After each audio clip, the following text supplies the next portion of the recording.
Kung 1,000 yung umattend during the launching, dapat 1,000 din po na participants yung makakagraduate. Kasi po, ito po yung pagkakataon na lahat ng eksperto ay nagsama-sama po para po tulungan kayo na magkaroon po ng pagkakataon na matuto at makagawa po ng sarili ninyong pamamaraan ng pagtatanim na papakinabangan po ninyo. This program stands as a beacon of hope, aiming to address the crucial challenges of food and security and livelihood opportunities as we witness the ever-growing global population. I'm excited kasi ikino-connect na natin yung ating mga farmers at kinakapacitize natin sila at tinetrain natin sila para magkaroon ng isang sustainable way.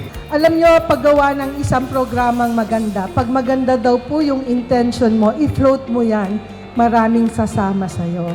Bibigyan kayo ng entrepreneurial mindsetting habang nag-aaral kayo ng iba't ibang paraan ng pagtatanim, yung modern technology, ng organic crops.